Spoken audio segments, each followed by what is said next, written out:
April 26, 2025, and this video is called Methylene Chloride from Paint Stripper to Decaffeinated Coffee. Now, this was a weird rabbit hole I went down, and it just started. I came across this letter about this sad story about how this lady's son got killed from this toxic product, but looking into it, it's just weird. They might have banned it as a paint stripper, but then I found out they actually use it to decaffeinate coffee beans. So this is pretty wild. It's going to be bouncing all over the place, but I thought it's worth sharing, especially if you drink coffee. So the title was called "This Toxic Product Killed My Son. Tell the EPA to ban it." This Wendy Hartley and the Safer Chemicals Healthy family started this petition for the EPA. It says one day in 2017, she got a phone call that no parent should ever get. Her son Kevin had been discovered unconscious at work. His brother performed CPR until the paramedics arrived. At the hospital, the doctors told that the fumes from the product he'd been using to strip paint off a bathtub have overcome him and stopped his heart. They were able to restart it with machines, but he had no brain activity. So they were petitioning this Michael Regan to ban this type of deadly product. He was 21 years old, youngest of three, always lit up the room, excited about starting his new career refinishing bathtubs, thought he could make some good money. Before Kevin passed, she never heard of methylene chloride, but then she learned that families had been losing loved ones to this chemical since the 1940s. In the body, methylene chloride fumes turn into carbon monoxide, which can quickly starve the heart and brain of oxygen. She learned that experts have been calling for restrictions on this chemical for decades. The European Union banned it from paint strippers in 2011. She's saying that his death could have been prevented.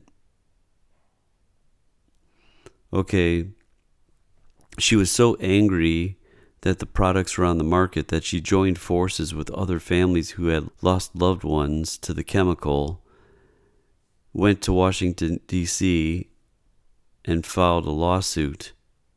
So there's progress. Lowe's, Home Depot, and a dozen more retailers voluntarily banned these paint strippers from the shelves. Then the EPA banned them for sale to consumers. But at the time, they were still being used as deadly paint strippers on the job, so maybe it was still used commercially. The recent study found more workers have died from methylene chloride exposure than consumers. There's no excuse for leaving workers unprotected. So this was her crusade. So here is the petition through change.org. Lowe's stopped selling deadly paint strippers.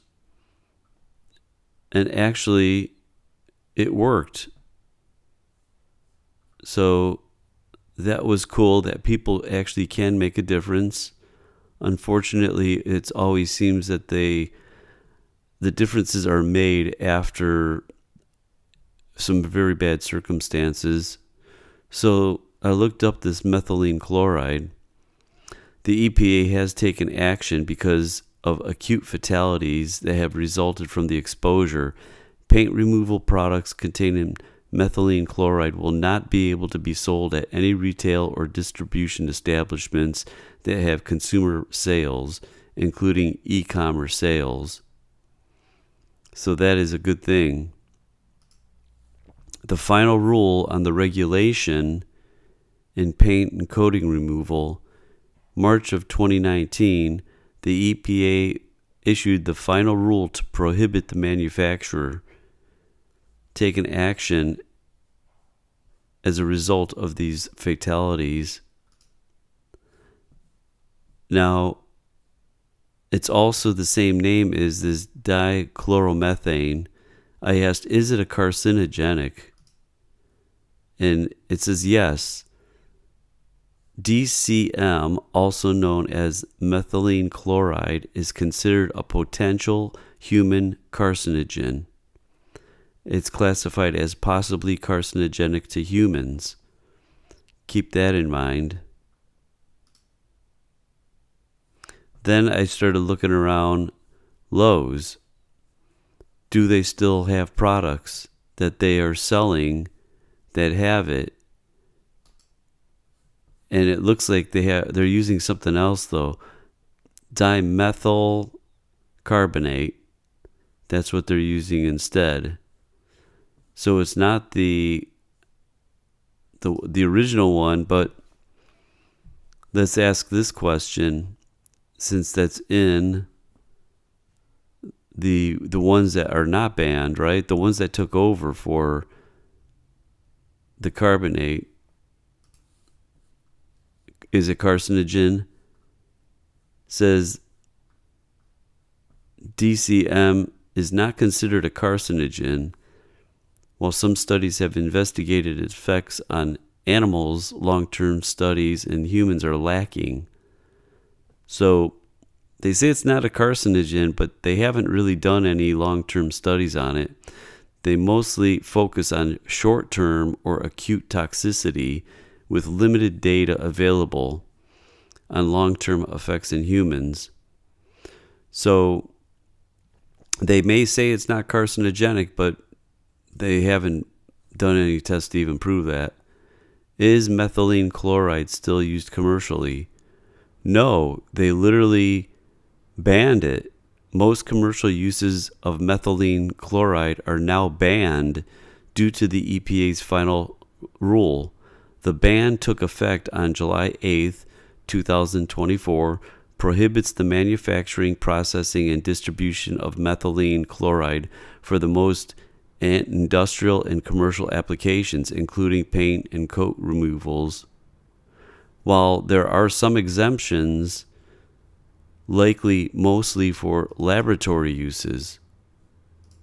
So that's very interesting. They banned it pretty much altogether. But check this out. Is methylene chloride in coffee? Methylene chloride is a solvent used in some decaffeination processes to remove caffeine from coffee beans. It's a chemical that bonds with caffeine, allowing it to be separated from the beans. While the FDA allows its use, some health groups are concerned about the potential health risks associated with trace amounts remaining in the final products. This is bizarre. So it's carcinogenic, can't use it in paint stripping, but you could strip away caffeine from coffee beans? How does that make any sense? Now, this is where it gets a little gray area here. I asked which brand coffees uses the methylene chloride. Several major coffee brands, including Starbucks and Dunkin' Donuts, use the chemical methylene chloride to decaffeinate their coffee. This is what you want to check out. The Clean Label Project has also found traces of methylene chloride in other brands like Kirkland Signature, Kroger, Maxwell House, and Peet's Coffee. However, some chains, such as Peet's Coffee and Caribou Coffee, use the Swiss water process, a chemical-free method. Might sound all and dandy, but there's a little twist to this water process too, the Swiss water process. So I asked the AI, which brand coffee uses methylene chloride? Now, it states that the methylene chloride is a solvent used in chemical decaffeination process, often called the European method or direct solvent process, to remove caffeine from coffee beans. It's controversial because it's a known carcinogen in high doses, though the EPA allows its use in decaffeination with a strict limit of 10 parts per million residue in the final product. claiming levels in coffee are typically far below this and safe for consumption. Critics like the Clean Label Project argue that even trace amounts are unnecessarily, since chemical-free alternatives like Swiss water process or CO2 method exist. Now, they're stating this Clean Label Project in 2020 tested the popular decaf coffee brands and found the methyl chlorine in certain products. Brands like Amazon Fresh Decaffeinated Columbia, Kirtland Signature Decaffeinated Dark Roast, Maxwell House Decaffeinated Original Roast, and Cafe Bustelo were noted to have detectable levels, though often below the standards. Conversely, brands like Starbucks, Dunkin' Donuts, Folgers, Caribou Coffee, Peet's Coffee, and Organic Coffee Company reported to have no detectable methylene chloride, often because they use the Swiss water and CO2 process. Certified organic decaf coffees are also less likely to use methylene chloride due to stricter regulations. Now, keep this in mind. They're saying Starbucks, Dunkin' Donuts had no detectable levels according to AI, but when I do the same thing, Starbucks, Dunkin' Donuts, Folgers, methylene, they're saying Google AI is saying yes. Several major coffee brands, including Starbucks, Dunkin' Donuts, and Folgers, use the methylene chloride in their decaffeination process. Now, that's a little conflicting. So, which AI do you believe? So, here's where I want to finish. Yes, some Starbucks blends are decaffeinated using the Swiss water process, but Dunkin' Donuts and Folgers do not use the Swiss water process. The Starbucks Swiss water process is a chemical-free method using warm water to extract caffeine. Dunkin' Donuts and Folgers typically use ethyl acetate or methylene chloride, which is a chemical solvent. This is what's